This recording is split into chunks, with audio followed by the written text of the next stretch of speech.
I'm Erica Lynn, and we all know the ocean is the most demanding environment on Earth, consistently testing the reliability and durability of our equipment. When you spend as much time fishing as I do, you know that reliable gear is essential for staying on the water. This is why I went with the Abyss battery to power my trolling motor, electronics, and outboard. The guys at Abyss Battery are rattling the saltwater industry by manufacturing performance marine batteries specifically designed for sonar, outboards, trolling motors, and electronic fishing reels. They're also Bluetooth compatible, so I found checking battery statuses right on your phone while you're out on the water is a huge game changer. To learn more about why Abyss batteries are used by the pros and factory installed by premier boat builders, visit abyssbattery.com. Fishing like a local isn't just about catching fish. It's about connecting with the environment and the people who call it home. It's about hearing the stories and traditions that have been passed down for generations and sharing unforgettable moments with the people you meet along the way. Fishing like a local is having an experience that stays with you forever. And with Fishing Booker, you can experience it too, no matter where you are. Discover your next adventure on Fishing Booker.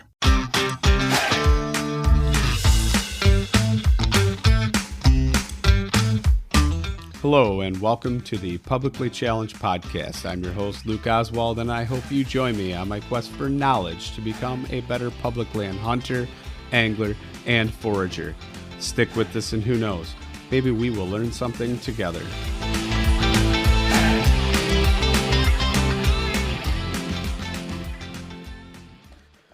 All right, so I'm sitting here and I am talking to my good buddy, Johnny Mack. And Johnny, what's going on, man? How you been? Living, brother. Living. Deciding that I'm never going to give up on myself or my family or my dreams. And that was a punch in the face and a punch in the gut that I had to challenge myself on. Not that giving up is ever an option, but it was like, dude, it's easy to talk the talk. Walking the walk is a whole nother story. It's a whole nother story. I think you need to go into that a little more. What do you mean by that? Well, on my podcast, I preach like life happens for you, not to you. You can't outgive good.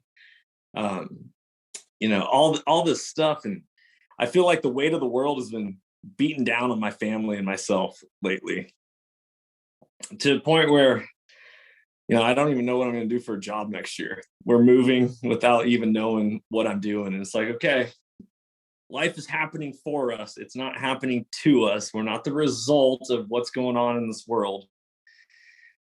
And I say that, and then fear sets in. And it's gripping, and it's suffocating, and it's choking, and life sucks, and it is uncomfortable, and you feel like you're never going to get out of the dark hole that you're in. And then it's like, well, am I going to give up on myself? Because like being on an airline, they always say, okay, if the oxygen masks fall from up above, you got to put it on yourself first before you can put it on others. So I'm not going to let my family fail. And so if I'm not going to let my family fail, I have to make sure I don't fail. I got to take care of myself.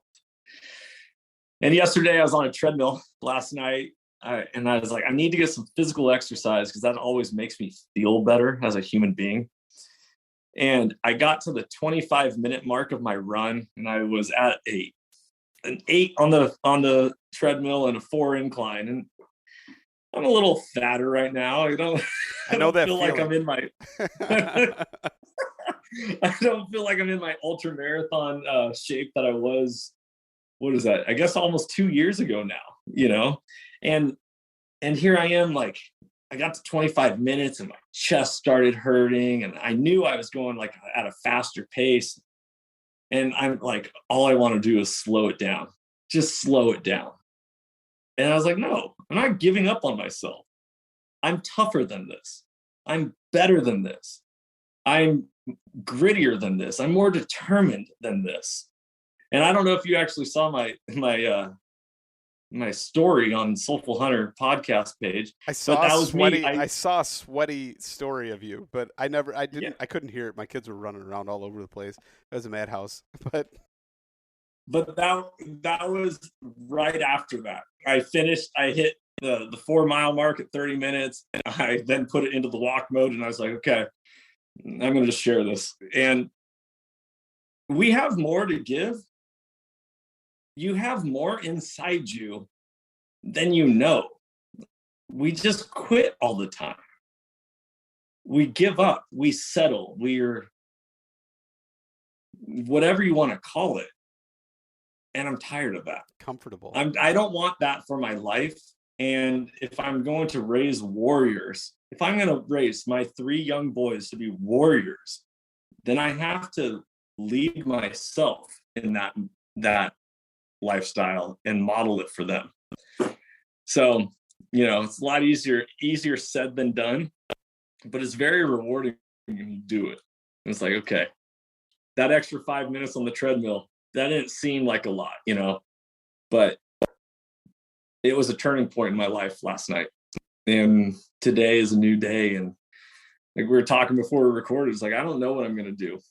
I'm going to let the universe is going to provide, because if I believe that you can't outgive good, and if I'm constantly focusing on putting good out to this world, good into my family, good into my marriage, good into my community, whatever that is, it's like, okay, well, sometimes somebody's got to be wanting to invest back into me. And I feel like that was the biggest thing, that I was like, when's my shot coming? When is it going to come back? When is it going to full circle to me? And that's a Eeyore attitude, yep. A down in the mud attitude. And it's like, okay, I don't know if you cuss on this podcast or whatever. It's like, stop being such a, yeah, I was like, dude, stop being such a vagina. Like, get after this, man. Like, and the power of self-talk. I had a conversation yesterday, and I'm not meaning to monologue right here, but it's an interesting story. It all goes together, because, and it's very applicable to today in today's society. And this guy, my buddy, Chad Youngquist, who, when I was a college student in college, like 18, 19 years old, and I needed a job, I ran into this guy, Chad Youngquist, in Safeway grocery store. And I was like, are you Chad? He's like, yeah. I was like, can I get a job?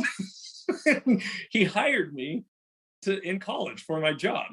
Anyway, so I just reconnected with him, and we were talking, sharing my personal story. And he's like, if we were walking down the street, opposite directions, like towards each other, and you were on a building side and I was on the street side, and just out of nowhere, I just walked by you and pushed you into the building as hard as I could.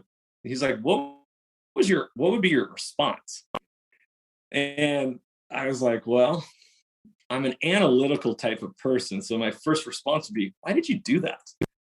And then I was like, and then I try to process and like make sense of you doing that. And he was like, well, maybe it's time for you to just start punching back. and I was like, yeah, I want that fighter mentality.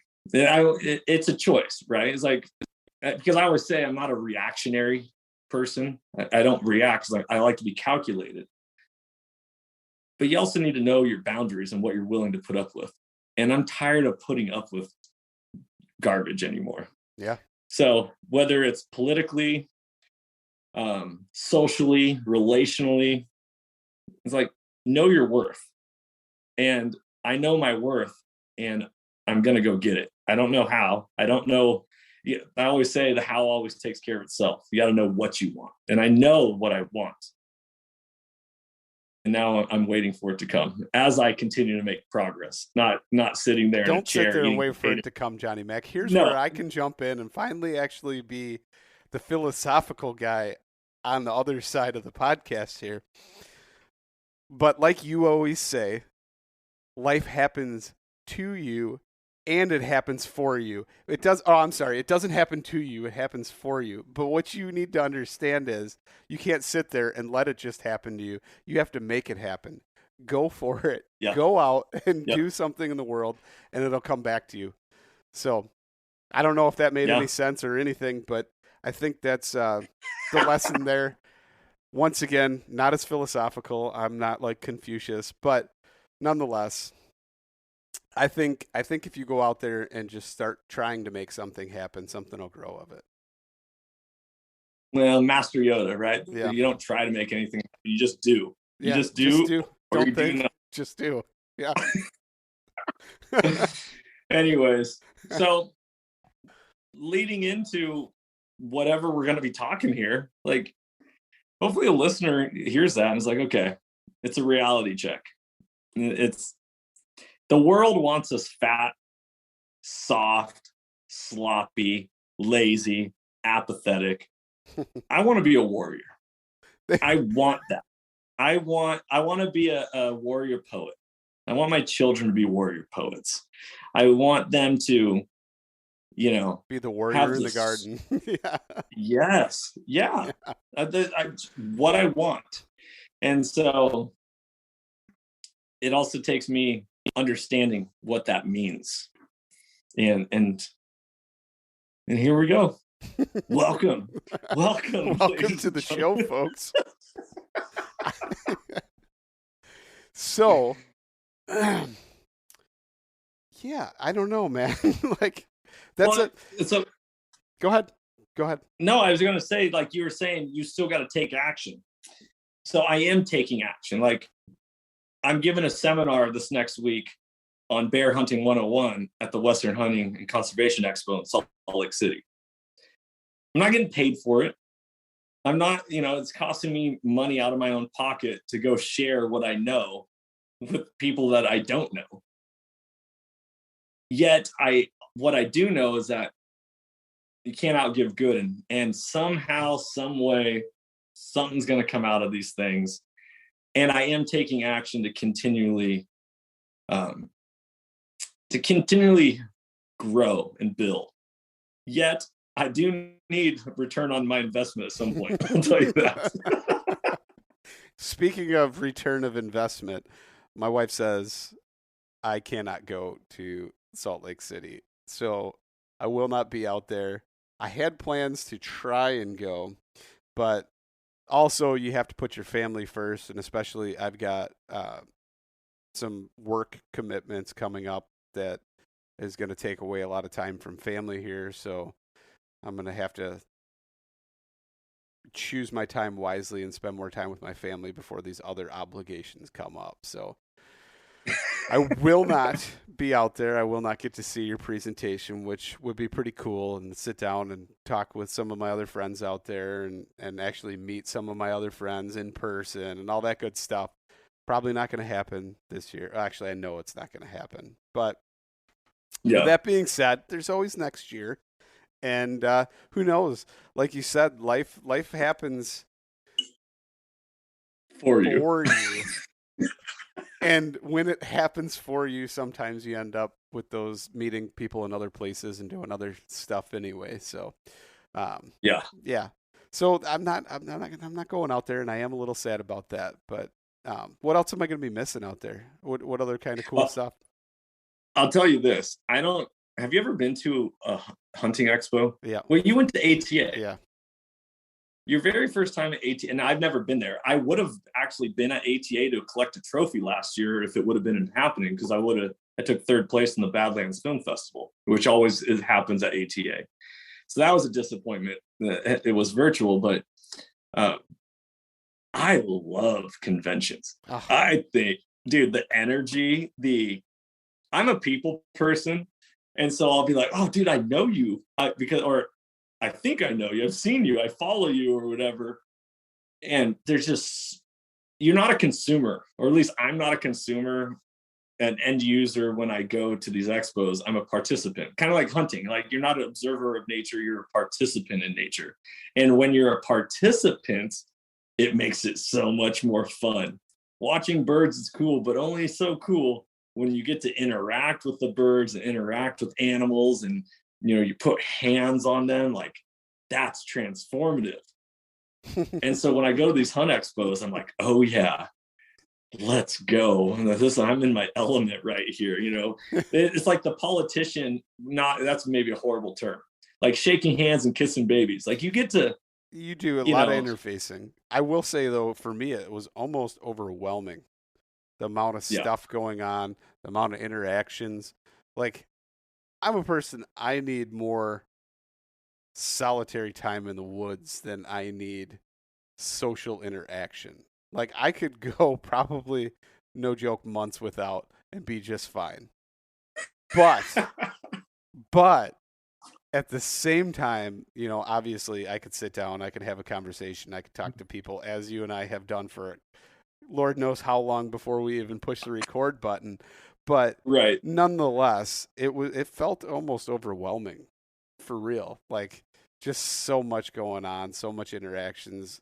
I just wanted to like collapse in my hotel bed, and then I couldn't sleep anyway, but that's a different story. But just just yeah, I don't know. I don't know if I necessarily care for him. I just like, I shouldn't say I don't care for him.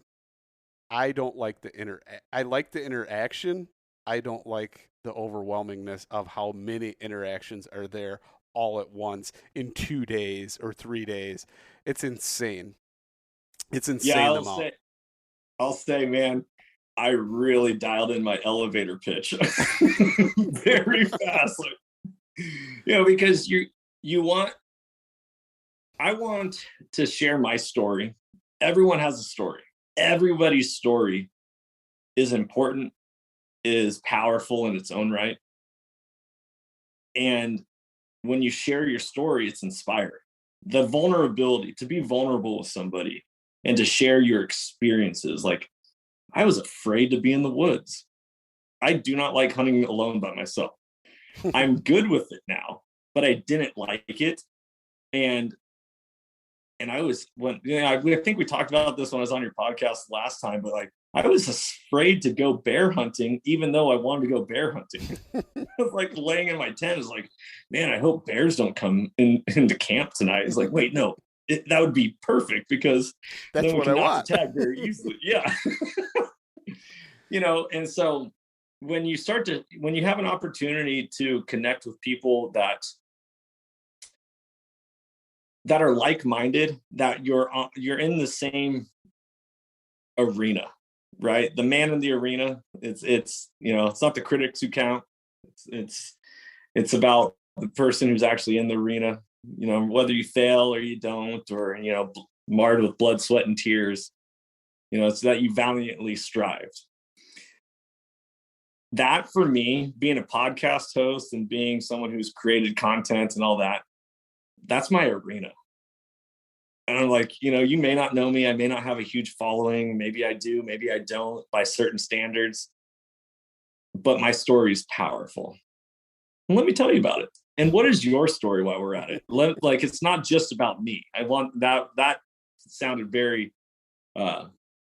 conceited and self-driven, but like, that's why I'm there. I'm there to connect with other people, and my story is powerful for them because it brings perspective, and perspective is one of the most powerful things we can ever have, because it trumps opinion any single day. Absolutely. No, I think you know, and I don't know what it was like for you, if you ever talked to people at work or anything like that about like what you're doing outside of work and your projects and things you're working on and stuff like that. But so many people are like, "Oh, you're never gonna do. What are you talking about? You're gonna be here forever, just like me, or this and that." You know, just the negativity, and it's like, okay, man, if that's what you want to think, you don't know me. You don't know me Yeah. like you think you do.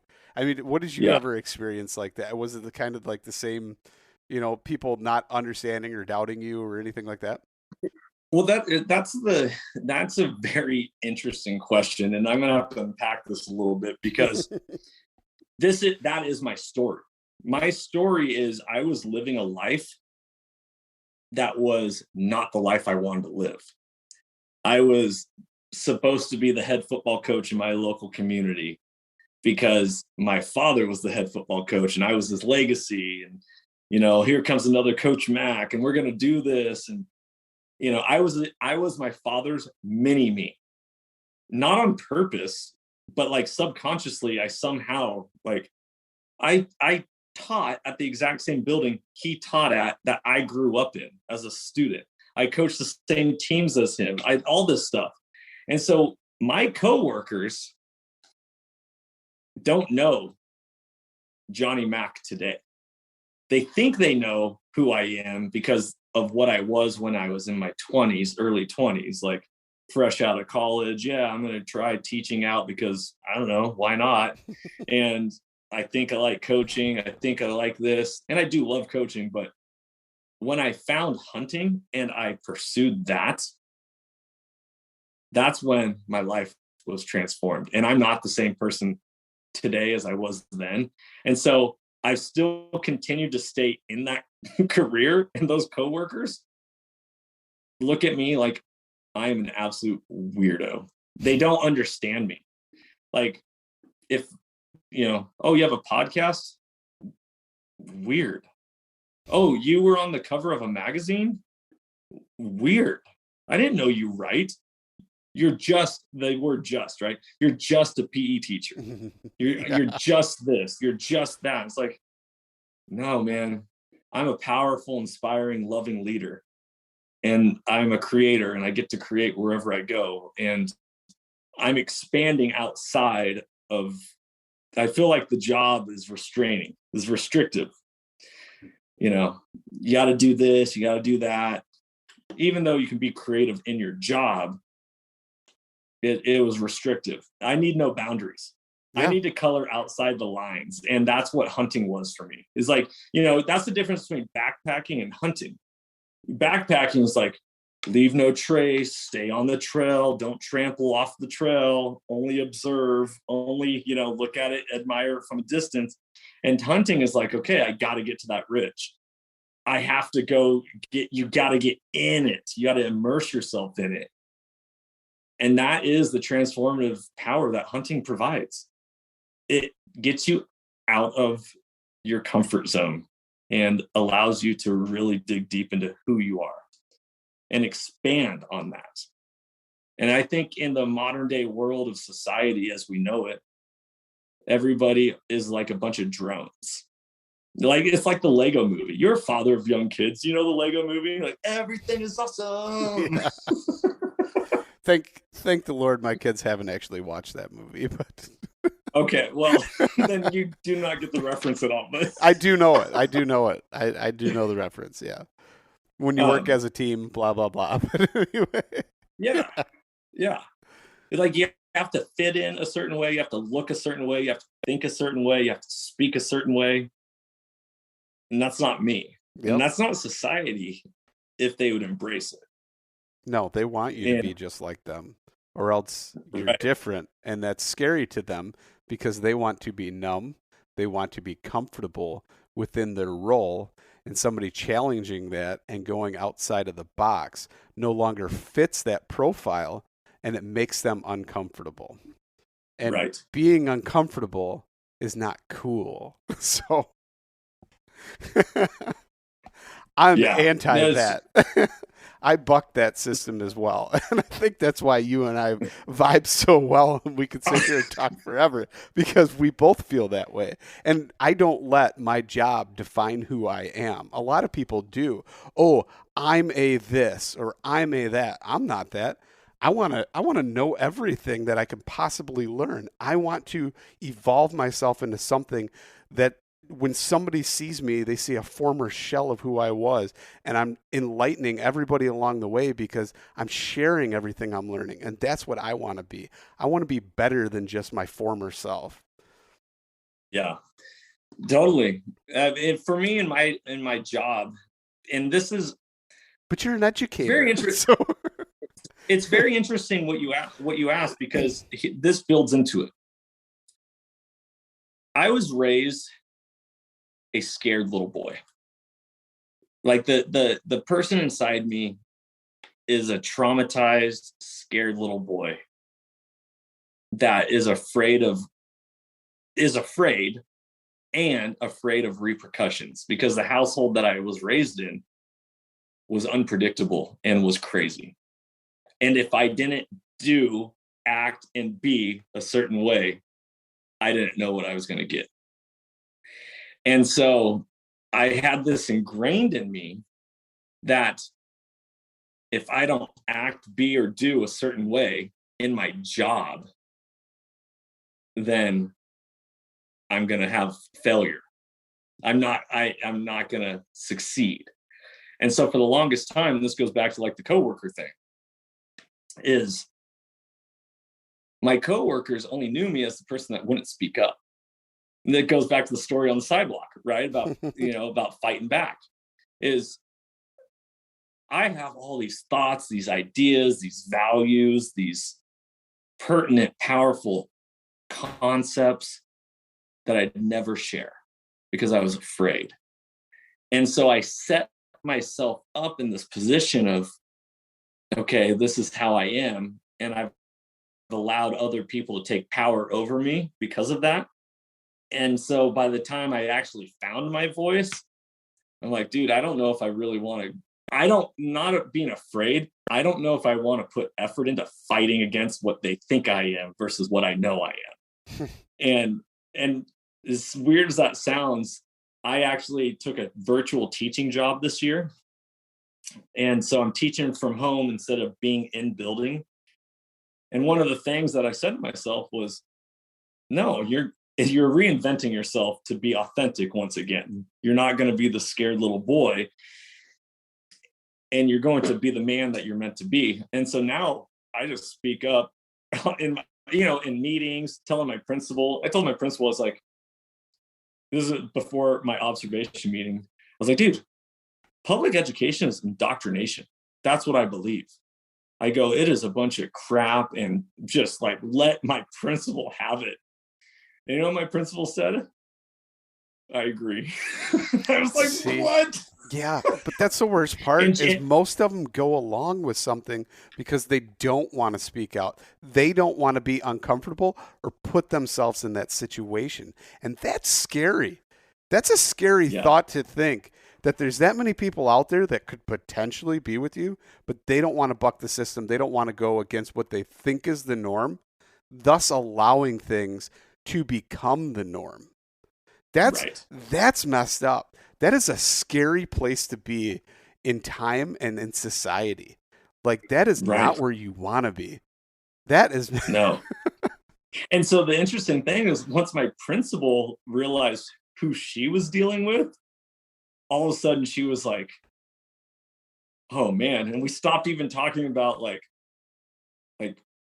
my evaluation of me doing my job. And she just started like sharing and talking, and oh man, that's really interesting. And the weirdest thing is this, maybe it's not applicable to the podcast, but it is for me telling you, because being a friend of mine, I want you to know the father that raised me, that I said trained me to be a scared little boy,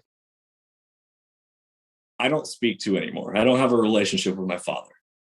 This principal was also his evaluator.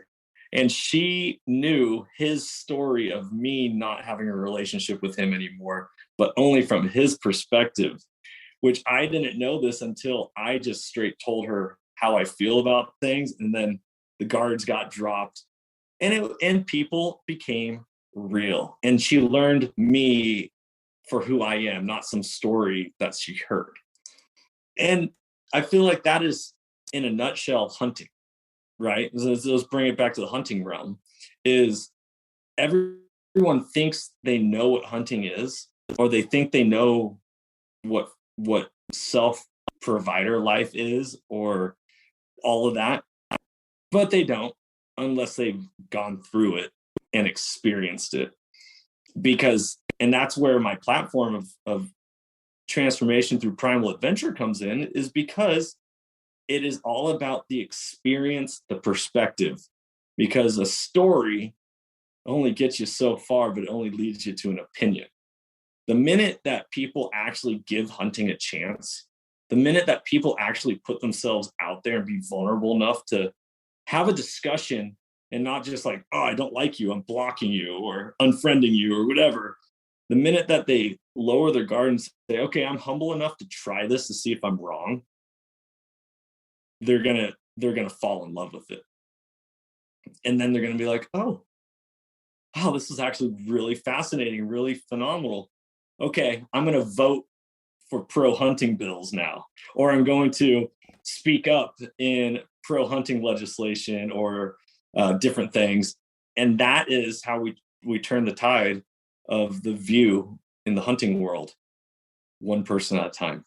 And that's why I believe that mentorship is conservation, is because the minute that you provide somebody a perspective, an experience, is the minute that you hook them and you hook their lineage, their generations to come.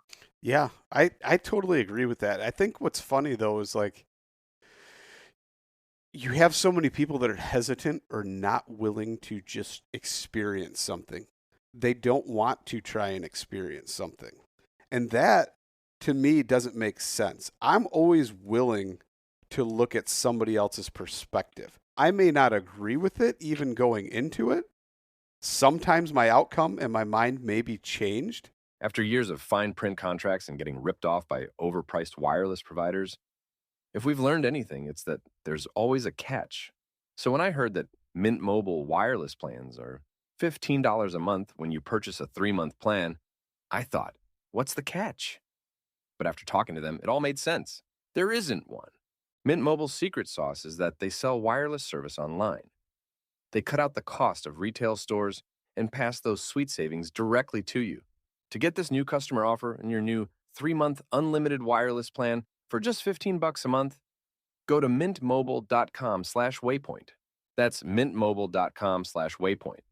Cut your wireless bill to $15 a month at mintmobile.com/waypoint.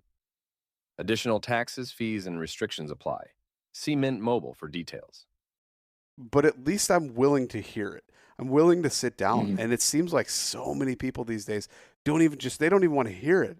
They don't even want to hear an argument. They don't want to hear a rebuttal. They don't want to hear anything that anybody has to say unless it's what they think is their own opinion, which really most of the time isn't even their own opinion.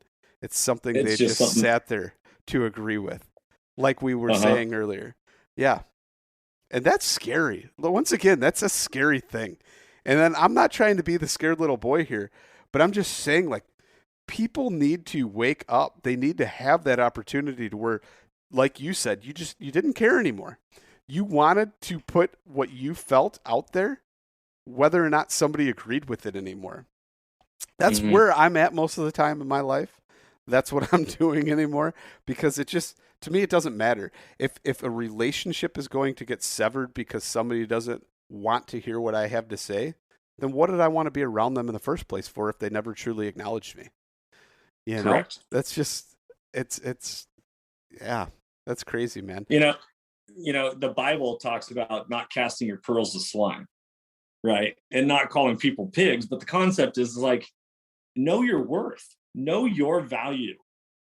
And yes, Jesus also sat down with sinners and, spent time with them. And we're not talking about like the sin, we're talking about investing. If you know you're going to lose money in a monetary investment, do you invest money in it?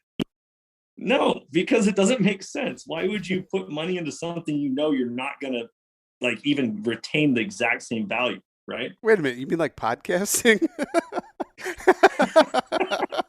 Well, no, because there's different reward from that, and we can get into that because that's a very good concept. But the point is, like, yeah, if you have $1 and you want to put it into something, but you know that if you just put the $1 into something, you're only going to get 75 cents back, then why would you put $1 into it? And the thing, and that's the whole concept of like not casting your pearls to swine. It's like, don't invest in something that isn't going to provide return unless you are intentionally knowing what you want to do with that. Because I want to love people, and I do love people, and this world is about loving one another. But the world also revolves around energy and transaction, and energy flows and all that. And if you're going to surround yourself with negativity, negative energy, then it's going to suck it out of you, just like hot flows to cold. That is right? correct. It's a scientific fact, right? Yeah, science. Real science, So though. But we don't need to. But real science, actual scientific theory that has been proven, and now pretty much law of matters.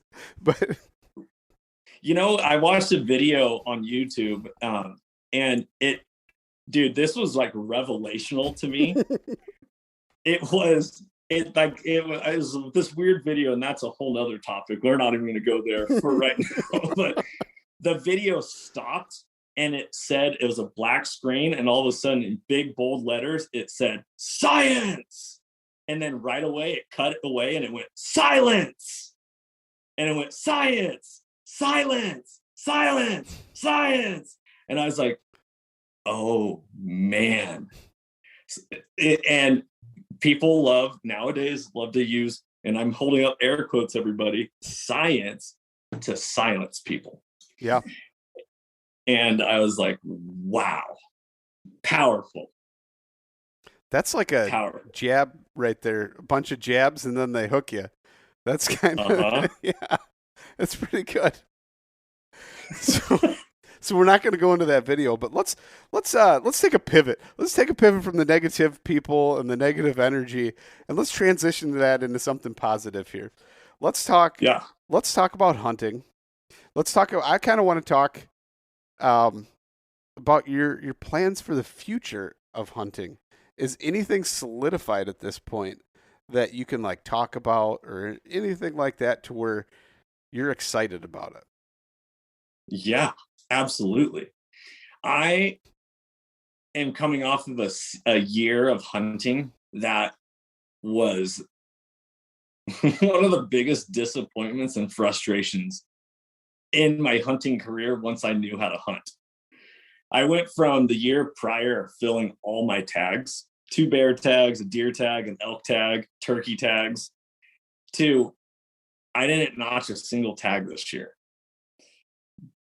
And with that being said, I wasn't always a shooter though. So I hunt in groups because I love the mentorship aspect. A kill for the team is a kill for, it's one for all and all for one concept.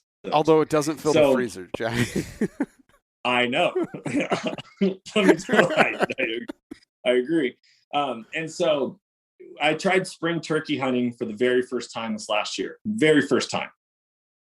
Heard gobbles, saw turkeys, never had one come in. Very frustrating. I was like, this sucks. And maybe it's public land hunting. I don't know. Everyone says public land turkey hunting is like one of the hardest things ever. So were you in a blind? No. Were you like trying to spot and stalk turkeys, if you will, or like ambush style? No, I mean, I've done that before. No, we were calling. I even brought a guy volunteered who came on my podcast that was a pretty good turkey caller, and was like, hey, I'd love to call for you guys and have you have that experience. So we did 2 weekends of that, like 6 days of turkey hunting, and never had one encounter. We're surrounded by turkeys all over the place. Just couldn't get on them.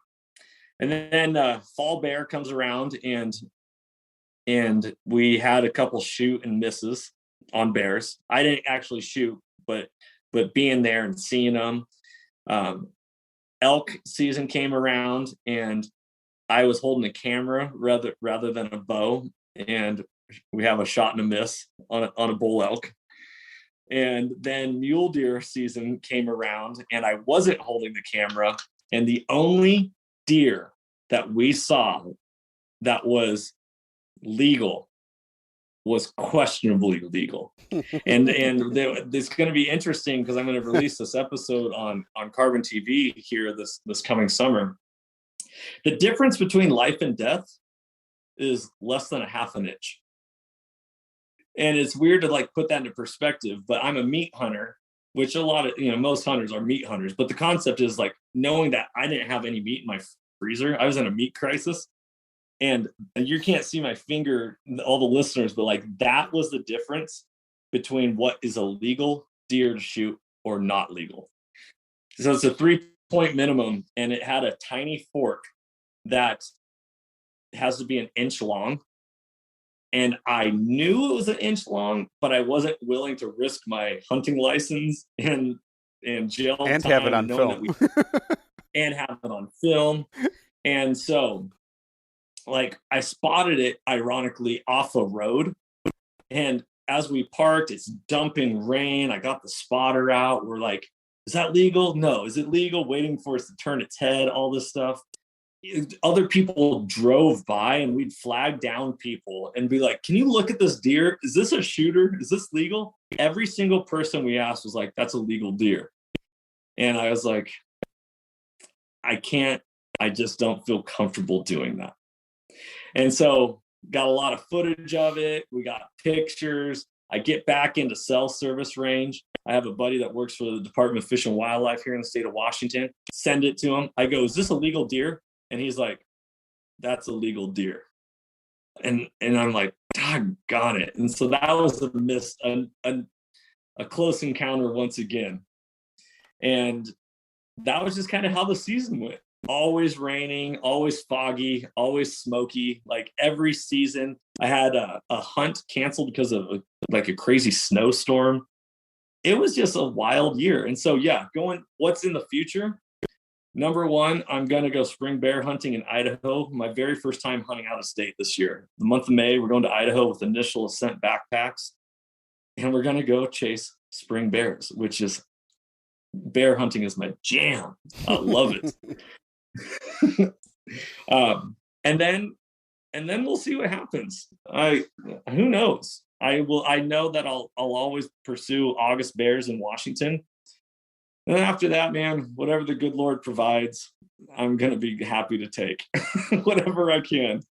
So, Johnny, I got to say, hopefully, I don't think I would have let you down that many times. I'm the camera missing. But maybe I'm wrong. I don't know. I've been known to wound something every now and then. Well, you want to hear, here's a sad part. Being every hunt that we do, we film for our show. Our camera guy, after day one, I got to be careful how I say this, got upset. He was like, I can't film in this. And went home. And if he wouldn't have gone home, I wouldn't have held a camera in my hand and we would have had two bows. And this sounds really arrogant, but it's confidence. I don't miss. Like I not that I don't miss, because I've missed before, but like I don't miss. But I follow up. Yes, like I know this is going to happen. And I saw the arrow just fall short. And my hunting partner, Tony, two-shot Tony, it was between a 70. He didn't have, with these elk were just chill. They didn't know we were there. All of a sudden, something spooked them and they started running. He didn't have a reed in his mouth to cow call and check them up. It was a bull with two cows and a calf. And we're hunting in a 3-point or better unit. And so he didn't stop them. And he was like, they ran 20 yards right in front of him. But because it happened so fast, I was with the camera and I had a reed in my mouth. So I cow called and I got him to stop, and he was ranging. And he ranged as they went by. By the time he ranged, they were at 50. And I believe they checked up at 70 yards from him. And a little piece of advice for elk hunters, if you archery elk hunt, if you're running a 5-pin, 30 to 70 setup is better than a 20 to 60 setup. For elk hunting. If you're going to go deer hunting, then a 20 to 60 is what I recommend. But that 70 pin, he decided, was like, is it 60? Is it 70? Is it 60? He chose a 60 and the arrow falls right between the legs. And we're just like, oh. Yeah, I switched to a single pin and I still have reservations about it, to be honest. I really do. Because I always think to myself, well, what if I don't have the opportunity to adjust that pin?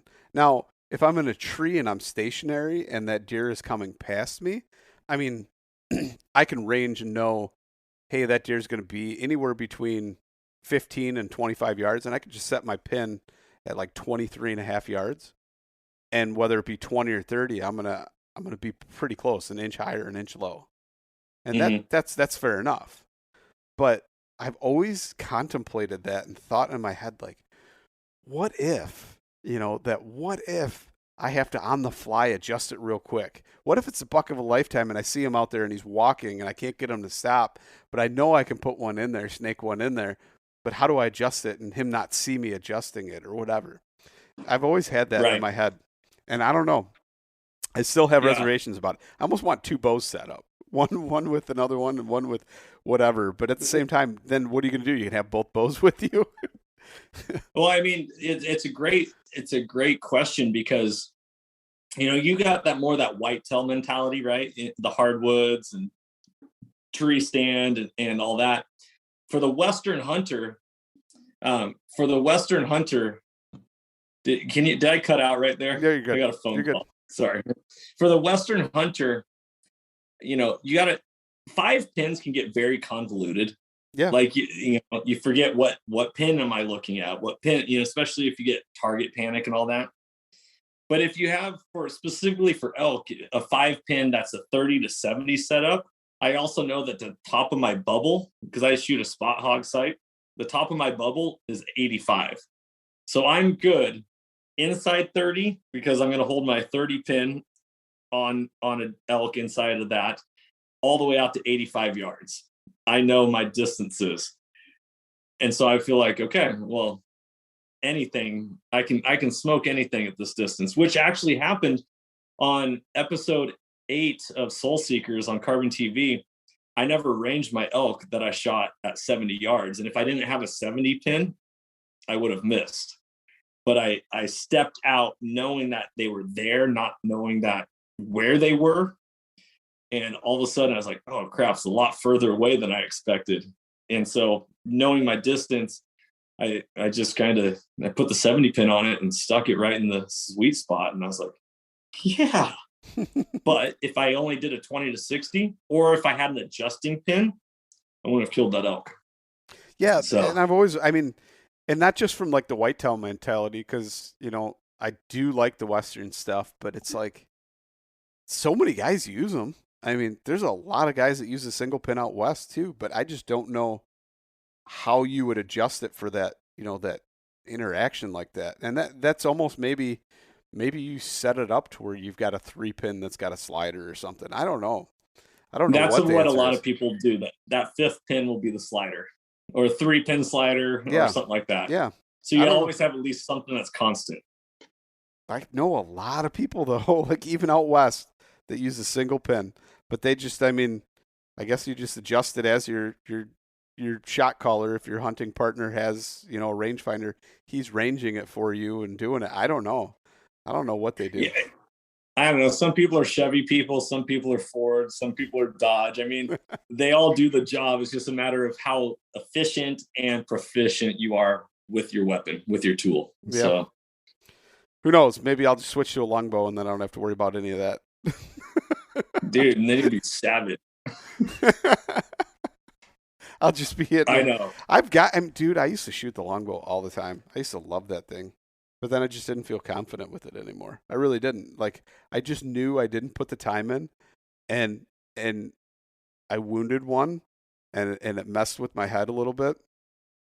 And then it haunted me because I saw that deer the next year still limping around with a leg that she didn't use anymore. And that was it. I hung it up, and I never really picked it up, never hunted with it again. But man, yeah. I have a story, not about not with a longbow, but my very first archery deer kill was on a doe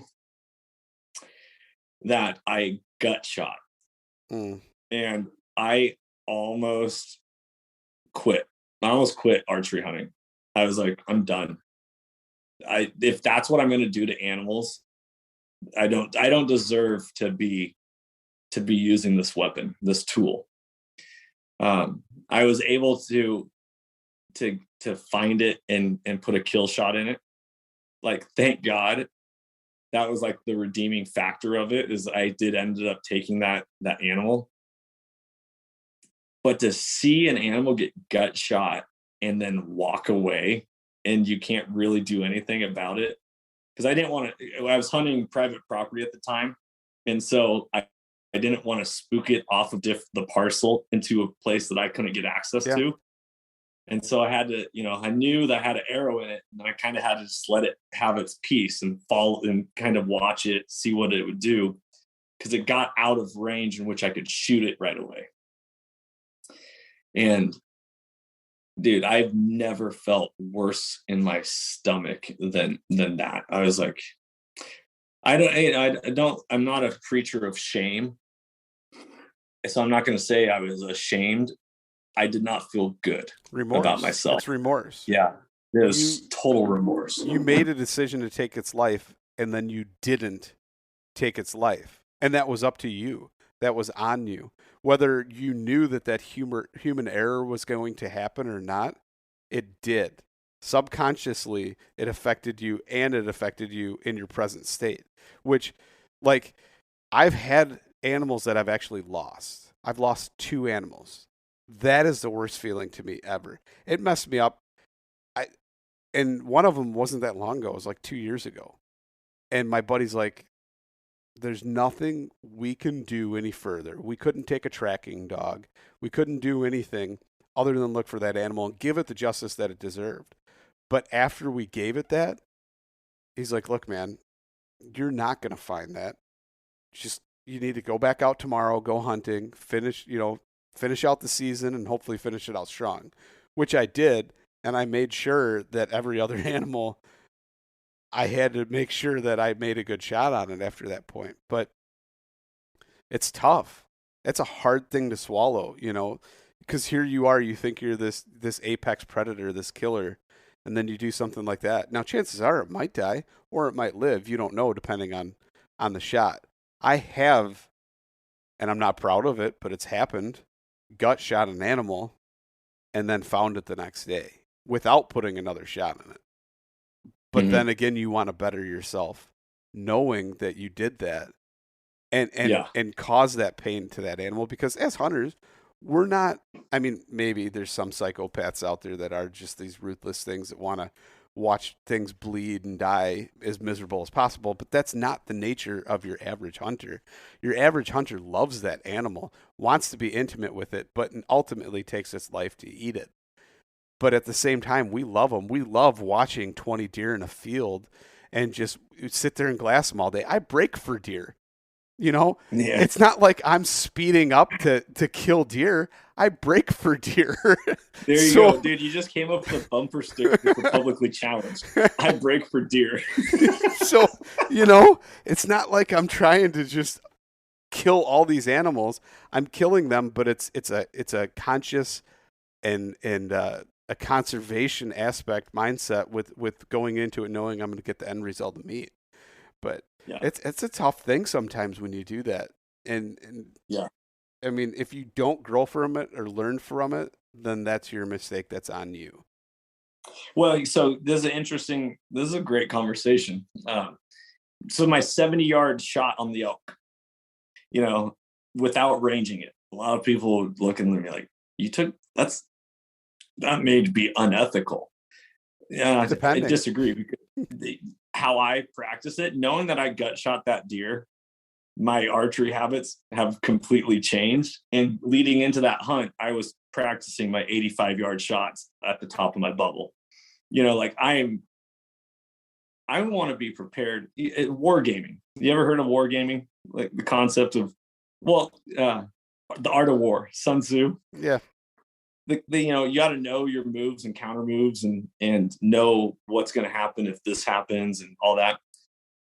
I want to manifest the hunt to be a certain way, and I'm also preparing for if it goes sideways. And so I'm going to be deadly at 20. I'm going to be deadly at 30. I'm going to be deadly at the top of my bubble, because if that bull of a lifetime, buck of a lifetime, bear of a lifetime, I mean, whatever, it could be the doe tag. That's my meat.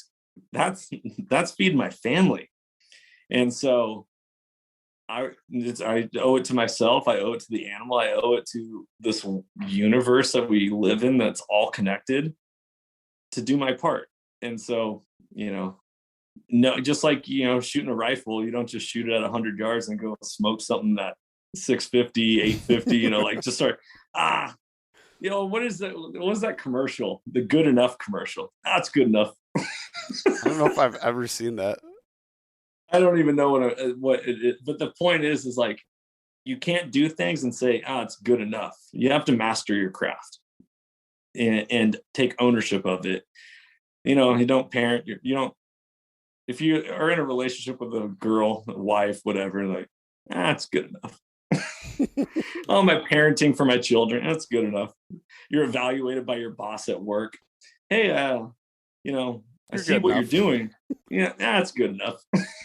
Like, right. C's may get degrees, but they don't efficiently kill animals and respect the life in which you're taking. Yeah. My problem is like you said, though, you try and manifest it or picture it going a certain way, but then also have contingencies. I pretty much just rely on my contingencies anymore, because any way I picture it, it never manifests the same way I picture it in my head. It's complete opposite. The animals never come from the direction I have. I almost, at this point, just choose to be present, I think is the best way to word it. I just choose to be present and reactive. Yeah. You choose to throw the punch. That's it. I choose to throw the punch, whether it's reactionary or instinctual. I don't know. Not every hunt manifests the way I envision it. However, I've had some hunts where animals come exactly how I envision it in my mind. Dream it, think it, speak it, manifest it. And so my spring bear hunt of 2020, my spring bear hunt of 2020, that bear was sitting in the exact spot that I envisioned it to be in.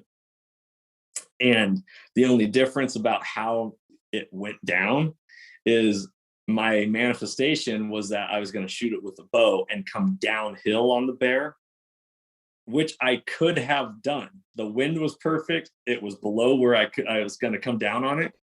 But because I hate Two-Shot Tony, I love you, brother. But because 40 minutes prior, Two-Shot Tony missed on a bear, I didn't want to let one get away. And so I hopped on a rifle and I shot it at 370 rather than arrowing it. But that was one of those things, like, that worked out exactly how I envisioned it. And the elk hunt where I didn't range the elk at 70 yards, I also envisioned, like, we were hunting these like lowland grass fields, pockets of grass, where they're going to be feeding late season and congregating. And I was like, what if I see an elk on the other side of this field? And it's like 200 yards away. I'm not going to be able to sneak up on it on an open field with the wind and all that. And so there's a random tree. And I was like, how far is that? And I ranged it. This is 15 minutes before we spotted the elk. And that tree was at 70 yards. And so it gave me a depth perception concept of, like, that's what it looks like in this environment. And then that's what I ended up coming across a little bit later. And those are the types of experiences where it's like, wow, this world is amazing. like Carrie Underwood, Jesus take the wheel, man. It's like, I'm putting my hands up. I'm going to do my part, but at the same time, like, the stars align, and it takes a lot of things to fall into place for a hunt to be successful in harvesting an animal. It does. It does. Yeah. But when it does come together, it produces one heck of a memory and an experience that nourishes you for generations to come, because you're sharing that and telling that story and reliving it every time you tell that story, which is pretty cool. Yeah, dude, it's so much fun. And I'll fall asleep at night, like, thinking about these. It's like, oh my God. And this is why I love filming my hunts, because if I come home and tell my 7-year-old, my 5-year-old the story, number one, to tell all the details of it, I lost them after a couple minutes, right? They're off doing something else. And even my wife is like, okay. But to show them, be like, no, look at this. This is how it went down. That is where it's like, regardless of whether I'm filming for YouTube or Carbon TV or anything, I'm always going to film my hunts, because that is valuable for me to go back and watch. I love watching my own hunts.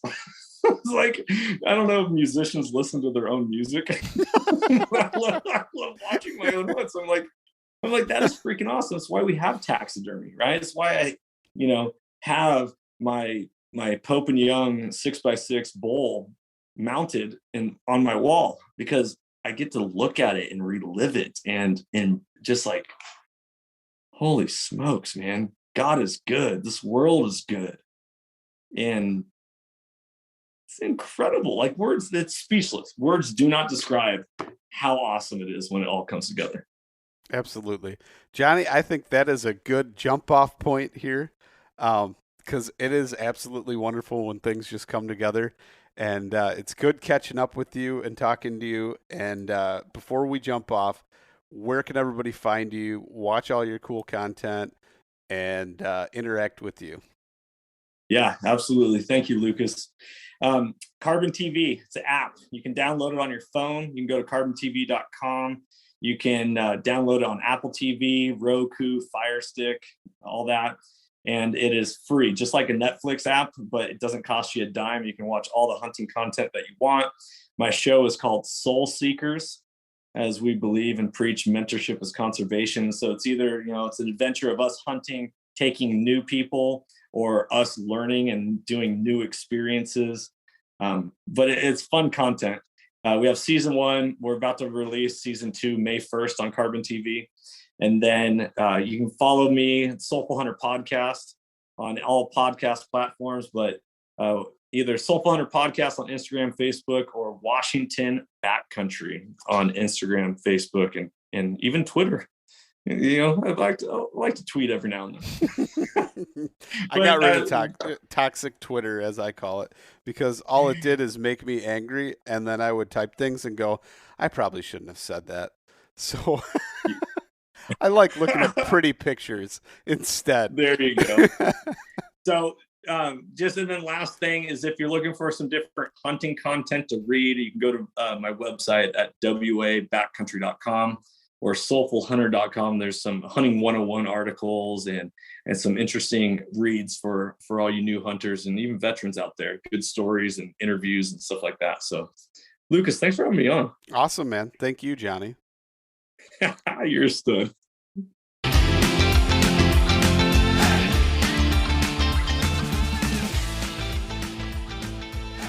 And once again, thank you so much for listening to the Publicly Challenged podcast. I hope you enjoyed the show, and if you did, please subscribe on whatever platform it is you're listening to. Also, if you could leave a review, that would help us out. And you can check us out on Instagram or at publiclychallenged.com. And once again, thank you so much for listening to the show.